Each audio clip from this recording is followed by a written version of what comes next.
Salam, doctor. Good morning, good afternoon, good night. Okay, I'm Xiai Hong, and today I'm going to present or demo my first experiments in industrial automations. And the title is Design a Pneumatic System Based on Industrial Applications Using Automation Studios. So Automation Studios is an application. It's look like this, and we're going to use it to simulate an electro-pneumatic circuit or a systems. So let us take a look at the question first.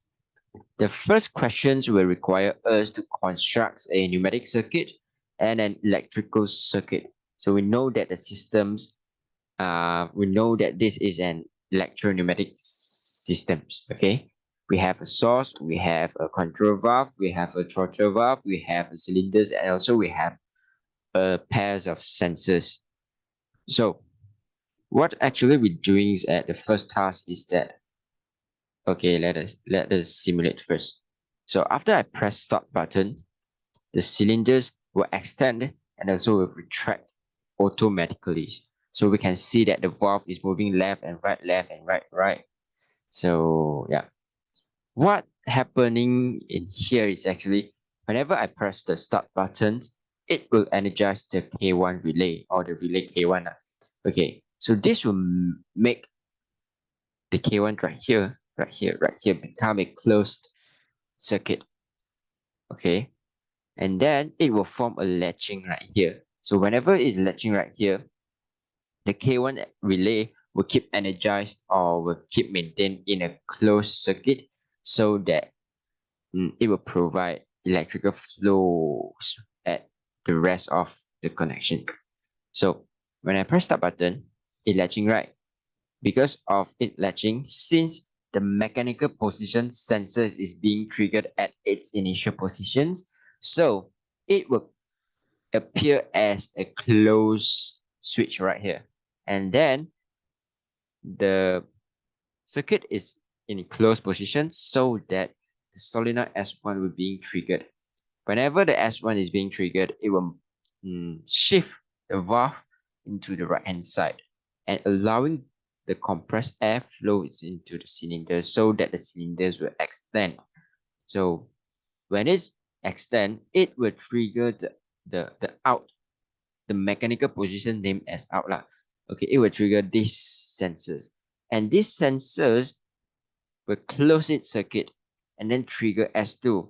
At the same time, because of the cylinders is leaving the in sensors right here, so it will become an open circuit. When this part is being closed, it will trigger the solenoid S2s, and the S2 will shift the control valve into left hand side and then allowing compressed air flows inside it so that the cylinders will appear in the retract position. So let us simulate again. Out, in, retract, extend, retract, extend, retract. Okay.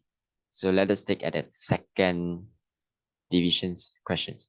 Okay, so now we have to build our own electrical circuit, and also we have to change the sensors. We're using proximity sensors right here. Okay, so I have to start. So we can see that the movements or the flows is actually quite the same, but the only different things is that we're using a different sensors. This sensors is named as a proximity sensors. It is quite different with the mechanical position sensors because of, okay, let us assume that the rod of the base of the rod is made up of some metallic materials. So the proximity sensors will detect the metallic materials so that it will trigger itself.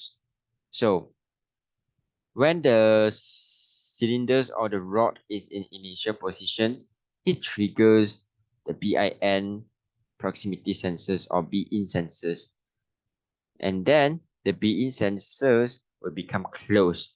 Once the BIN sensors become closed, it will trigger the solenoid SB1.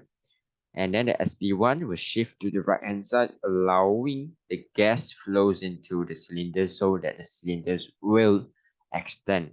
Okay, when it extend, the cylindrical rod will leaving BIN proximity sensors so that the BIN will appears in open circuit.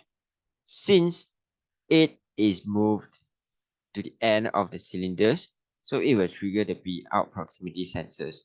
Okay, once the B out proximity sensors is being triggered, it will close and also trigger the solenoid SB2. Once the solenoid SB2 is being triggered again, it will shift the valve to the left hand side, allowing the compressed air flows into this position so that the cylindrical valve, the cylinder will retract. Okay, this is the close of the first task. And it is a time for task 2. So task 2, figure 1.3 shows two double acting cylinders, which means that we have to use two cylinders. A and B are used to transfer product on two level conveyor systems. Cylinder A will push slowly the product upwards when proximity sensor still detected upcoming part from first conveyors. So cylinder B will push slowly the product to second conveyor. Both end positions for cylinder A and B is monitored by limit switch. The systems will automatically on when start button is pressed and off when stop button is pressed. So a sequence diagram is provided. You can see that whenever the cylinder A extend, the cylinder B will remain at its positions. B minus means that it is in retracting positions. So after the cylinder A extend, it will remain for some time, and at the same time, the cylinder B will extend, and both of them will retract at the same time. So means that we have to make a circuit and controlling the cylinders exactly the same with the sequence diagram. And this is my circuit. Wait for a while. Is it? Yeah. So let us play. Start. Start. Extend. B plus extend. Okay, retract together. So we can see that here is a bit delay. Maybe because of my system is lagging or maybe other reasons. Never mind, we'll find out after that. Okay. I haven't stopped. So this is the start.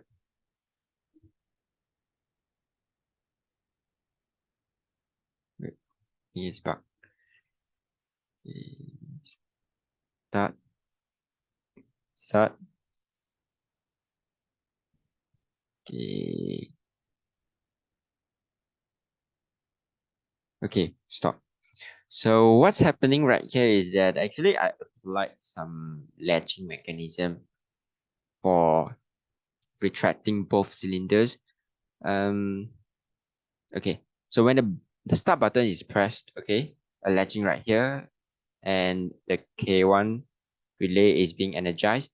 So the sensors right here is the sensor C, so it will detect the loads. So let's say the load is coming, okay, the load is coming, so it will be closed. So when it's closed, it will trigger solenoid S1. So the solenoid S1 allow the gas flow and then go, and then it will push, I mean like the solenoid one push the valve into left hand side, allowing the gas flows into the cylinders, and the cylinders will extend. Okay, when it extend, it will triggers the mechanical position sensor A plus, and then the A plus will be closed. So after closed, it will trigger S3. S3 is the solenoid at the cylinder B. So the same things happen, the cylinder B will extend. So when it extend, okay, it triggers the mechanical position sensor B plus. So the B plus become closed. So when it's closed, it will energize the relay K2. And the relay K2 will have a latching mechanism right here so that the K2 will keep closed or keep turning on. So, okay, when it's turning on, okay, it will extend right, trigger this. So after we latch our relay K2, it will trigger S4 so that the solenoid S4 will shift the valve into left hand side so that the cylinder B will retract. And also the B plus, the leaving of B plus will cause um, the S2, solenoid S2 to be energized and also retract the cylinder A. Let us see again. Start. Okay. Back. So it will trigger S2. Okay. So this is the end of my demo. Thank you for your patience. Thank you. Good night.